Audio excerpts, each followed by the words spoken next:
Okay, it's talking about soldiers coming.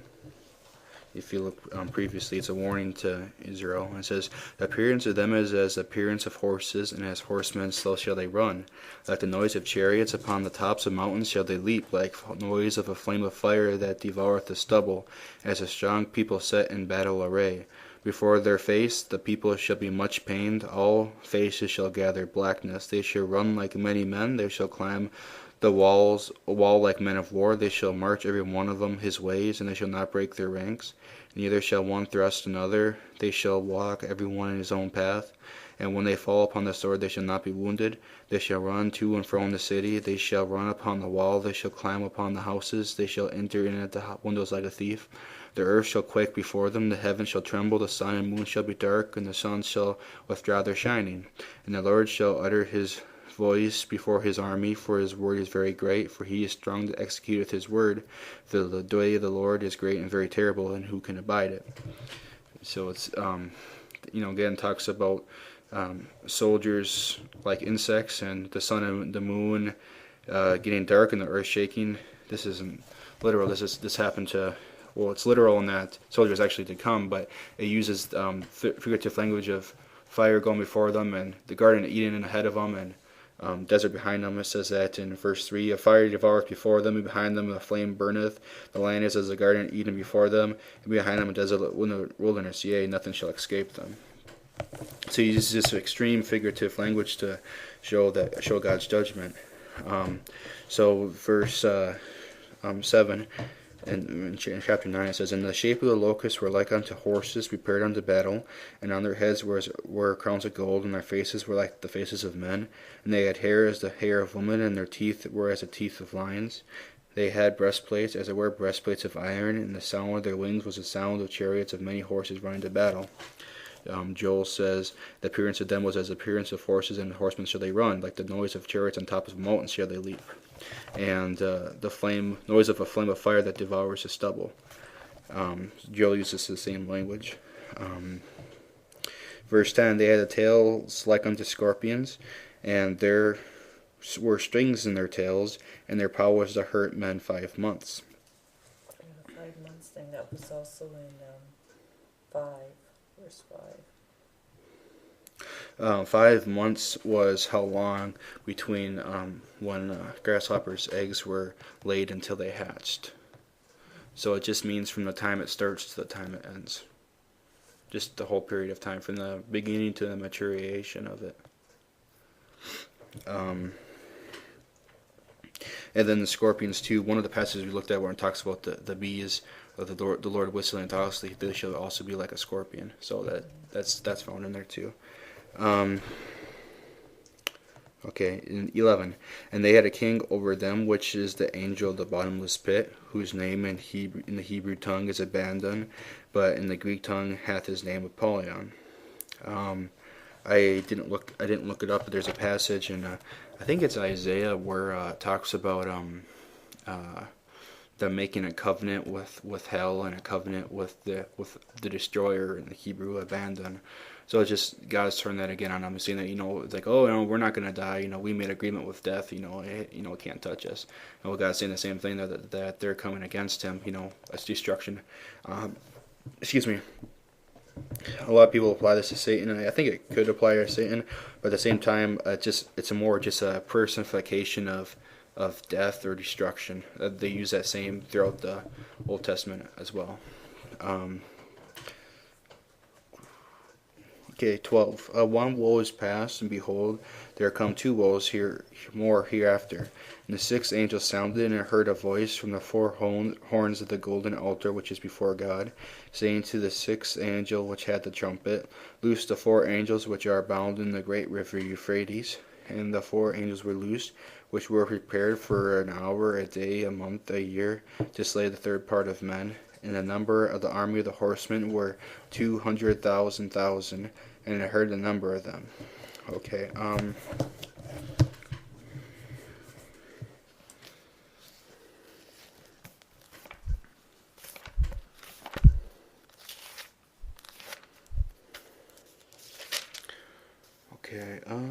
what verse is it?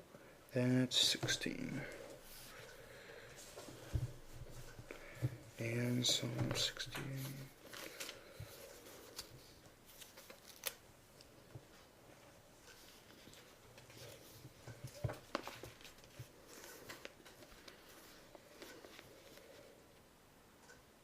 Okay.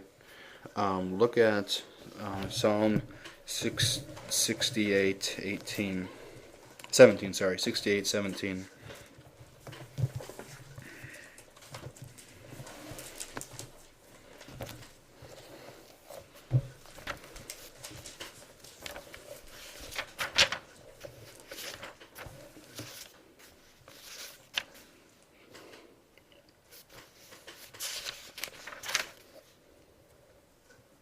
It says, the chariots of God are 20,000, even thousands of angels. The Lord is among them, as in Sinai in the holy place.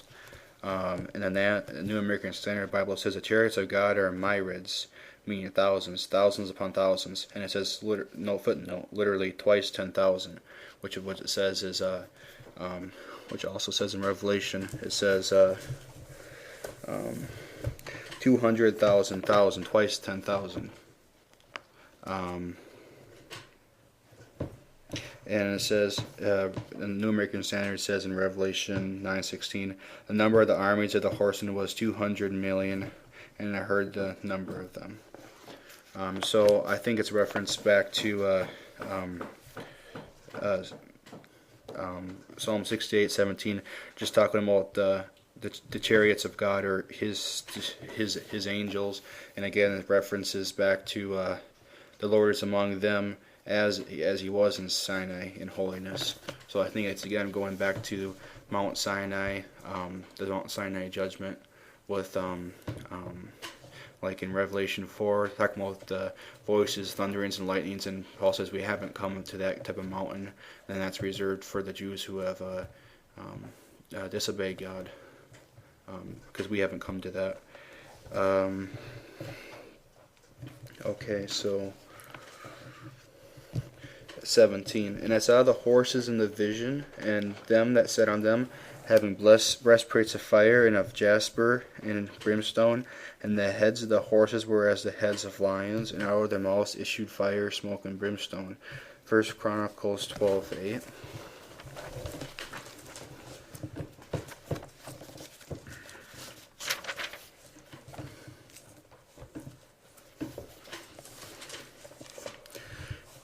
It says, and of the Gadites there separated themselves unto David into the hold, to the wilderness, men of might, and men of war fit for battle, that could handle shield and buckler, whose faces were like the faces of lions, and were as swift as the roes upon the mountains. So the faces were lions, and it says in 17, the heads of the horses were as the heads of lions. It just means that they were aggressive, they were strong, showed no fear. It doesn't mean that it was literally the horses had lions' heads on them. It's just a Hebrew expression for strong and courageous and that. And by these three was the third part of men killed, by the fire and by the smoke and by the brimstone. You remember Joel said, Peter quotes in blood and fire and pillars of smoke. Fire, smoke, and brimstone. Verse 19, for their power is in their mouth and in their tails, for their tails were like unto serpents, and they had heads, and with them they do hurt. And the rest of the men which were not killed by these plagues, yet repented not of the works of their hands, that they should not worship devils. Well, what is that referring to? Well, remember in Revelation, talks about those who sit in Satan's assembly. Talks about those who know the depths of Satan. Revelation 2:24. But unto you I say, and unto the rest of Thyatira, as many as have not this doctrine, which they have not known the depths of Satan, as they speak, I will put on you not any other burden. So he's saying, and those who call themselves Jews but are not, but are of the synagogue of Satan. So this is those who worship devils and idols of gold and silver and brass and stone of wood, which neither can see nor hear nor walk. Remember, Jesus said to the Pharisees had a saying, If you swear by the temple, it's no big deal. But if you swear by the gold of the temple, then then you are bound by it. And they had some other sayings too. And Jesus says, "You idiots! What's more holier, the gold or that which makes the gold holy?" So just because they were worshiping supposedly the God of Israel didn't mean that they didn't have idols. They had idols because they thought the objects were more holy than what it represented. Daniel uses that phrase, idols of gold, silver, brass, and a stone of wood, to show the ridiculously of the stupidity of following idols. Does your Bible have a reference? I should go back to Daniel. Let me see here.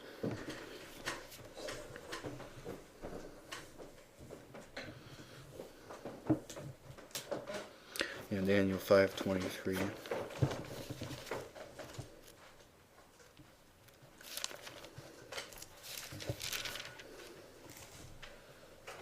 Okay. Starting in verse 22, Daniel 5:22. Daniel's preaching against Belshazzar because he took God's holy instruments from the temple and he was eating out of them and worshiping his gods. He was worshiping false gods using the instruments of the temple. And what does Daniel say to him? "And thou, his son, O Belshazzar, hast not humbled thy heart, though thou knewest all this, but hast lifted up thyself against the Lord of heaven, and they have brought the vessels of his house before thee, and thou and thy lords and thy wives and thy concubines, and have drunk in them, and thou hast praised the gods of silver and of gold, of brass, iron, wood, and stone, which see not, nor hear, nor know, and the God in whose hand thy breath is, and whose are all thy ways, thou hast not glorified."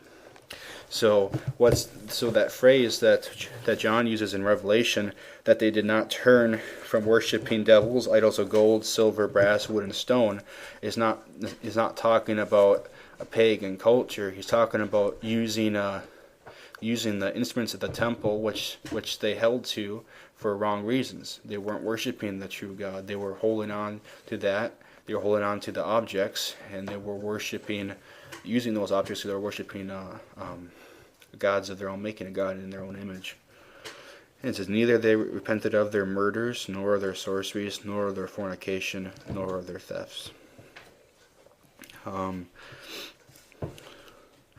murders, well, they murdered the prophets.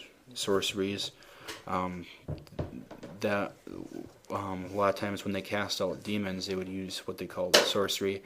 And sorcery actually in the Greek means you use a physical thing to control demons. That's what the word sorcery means in the Greek. It means using like drugs or different things to try to control the demons, and they would use that when they were going to expel demons. They would like take ash and different things, and they would say something, and they would use that.